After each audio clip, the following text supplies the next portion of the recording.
Hello friends, எப்படி இருக்கீங்க? எல்லோரும் நல்லா இருக்கீங்களா? நான் சாப்பாடு செஞ்சு ரசம் வச்சு மீன் பொரிக்க போகிறேன். சாப்பாடு செஞ்சிட்ருக்கேன். கொஞ்சம் நேரம் கழித்து வடிச்சிடுவேன். இப்போ ரசம் வைக்க கேஸ் ஆன் பண்ணி அடுப்பை பற்ற வச்சுட்டேன். ஏற்கனவே பூண்டு, மிளகு, சீரகம் எல்லாம் போட்டு மிக்சியில் லைட்டாக தான், ரொம்ப நைஸ் அரைச்சா ரசம் வைக்காது. ஆயில் சட்டி வச்சு ஆயில் ஊற்றுறேன். ஆயில் சூடானோடனே அதுக்கடுத்து கடுகு உளுந்து போட போகிறேன். கடுகு அது பார்த்தா கொஞ்சம் கூட கொஞ்சம் அதிகமாக கொட்டிட்டேன். அப்புறம் எண்ணெய் காஞ்சோன்னே கடுகு நல்லா வெடிச்சோன்னே வரமிளகா போட்டுடணும். வரமிளகா போட்டோன்னா நல்லா வறுத்துட்டு கொஞ்சம் அந்த சீரகம், மிளகு, பூண்டெல்லாம் அரைச்சி வச்சுருக்கல, அதை கொஞ்சமாக இந்த தக்காளியில் பிசைஞ்சு அதில் கொஞ்சம் போட்டு இதில் கொஞ்சம் தாளிப்பில் கொஞ்சம் போட்டுடணும். போட்டு நல்லா இது பண்ணும்போது நல்லா காஞ்சோடனே இந்த தக்காளி எல்லாம் நல்லா பிசைஞ்சு கொத்தமல்லி இலை எல்லாம் போட்டு நல்லா பிசைஞ்சு வச்சுருக்கேன். அந்த தண்ணி எடுத்து இதில் அப்படியே ஊற்றிடணும் தான். ரசத்தை கொதிக்க விட்டு இறக்கக்கூடாது. கொதிக்க விட்டால் டேஸ்ட்டு போயிடும்.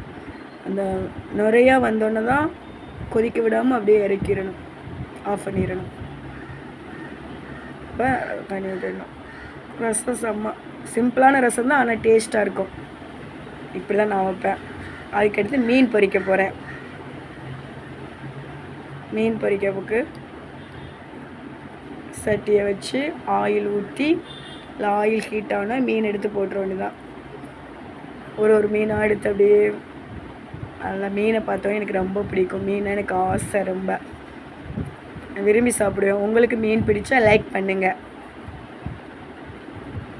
என் வீடியோலாம் பார்த்து நீங்கள் பார்க்குறீங்க, எனக்கு ரொம்ப சந்தோஷமாக இருக்குது. எனக்கு சப்போர்ட் பண்ணுங்கள் ஃப்ரெண்ட்ஸ். ஆயில் ஊற்றி ஆயில் நல்லா ஹீட் ஆகணும்.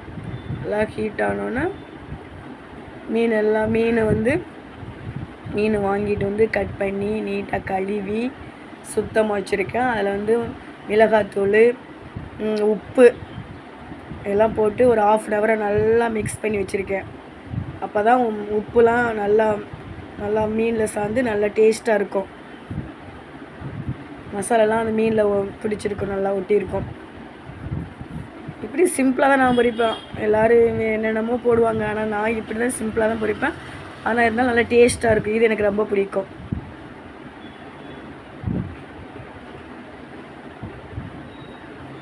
ஒரு மீனாக எடுத்து வைக்கிறேன். ஏதோ ஒரு மீன் எடுத்துக்கிட்டு இருக்கேன். அதே இவ்வளோ லேட் ஆகுது.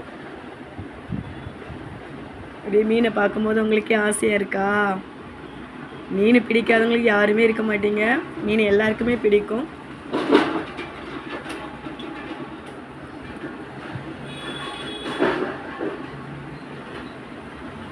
எனக்கெல்லாம் மீன் ரொம்ப பிடிக்கும்.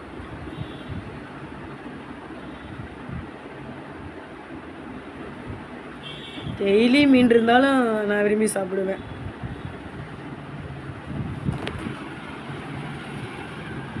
இந்த மீன் பிடிச்சிருந்தா லைக் பண்ணுங்கள் ஃப்ரெண்ட்ஸ்.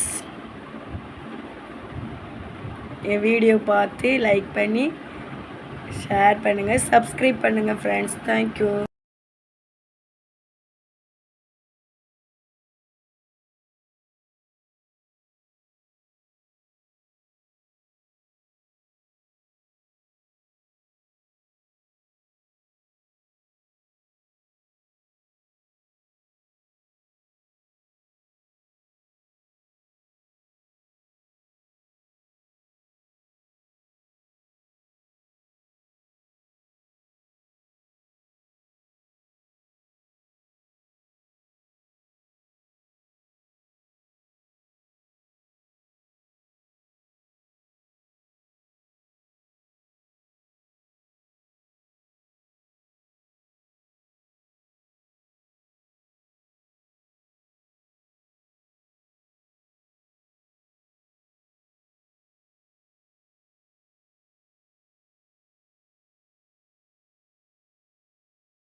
கருவாடு தொக்கு எண்ணெய் ஊற்றி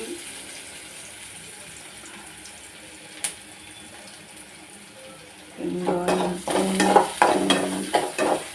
கருவேப்பிலை கூட இல்லை, பச்சை மிளகாய் கருவேப்பிலாம் காஞ்சி போய் கிடக்கு.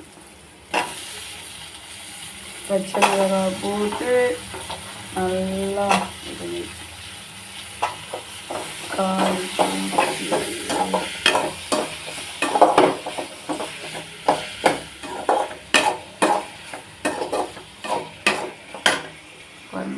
வாழைக்கருவாடு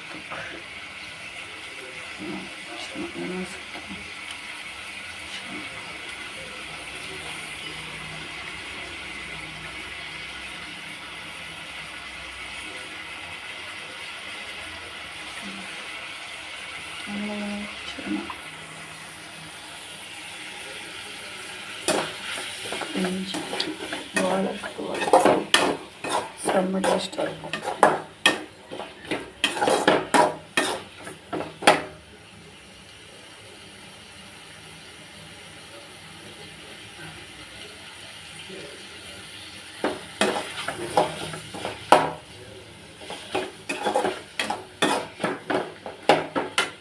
நல்லா சாஃப்டாக இருக்குது.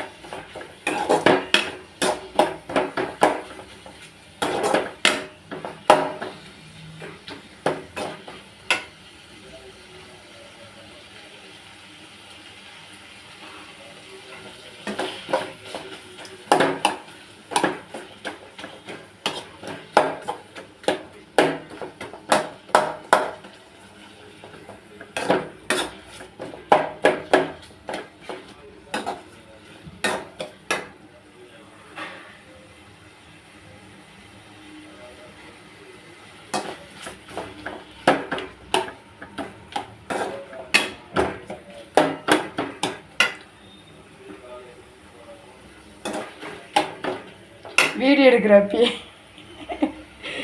கருவாடு செய்யுது. கருவாடு தைக்கிறது எப்படி செய்கிறதுன்னு கேட்குறீங்களா? சொல்லவா?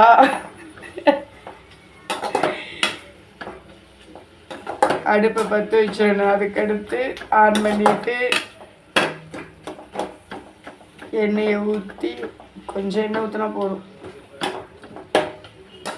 வெங்காயம் போட்டு சோம்பு போட்டு நல்லா சோம்பெல்லாம் நல்லா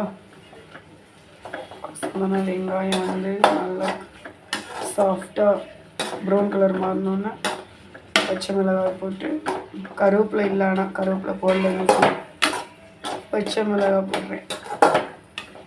போட்டு நல்லா சாப்பிட்டோம்னா அதுக்கடுத்து கருவேப்பிலை போட்டுருவோம்.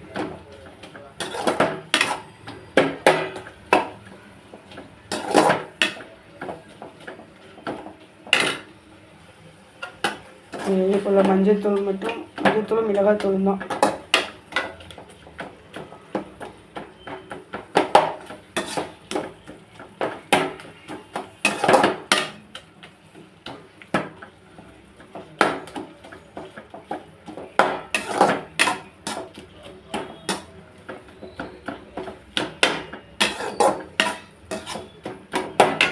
அந்த கருவாடு ஆகிடுதான் செம்ம டேஸ்ட்டாக இருக்கும். வாழை கருவாடு டேஸ்ட் எப்படி இருக்குன்னு தெரில.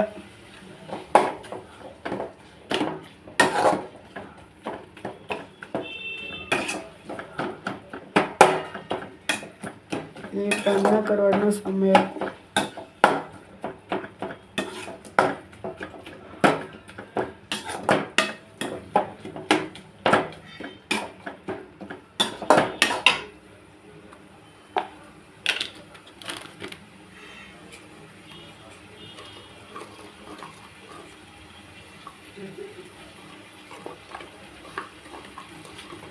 ஒரே சிரிப்பா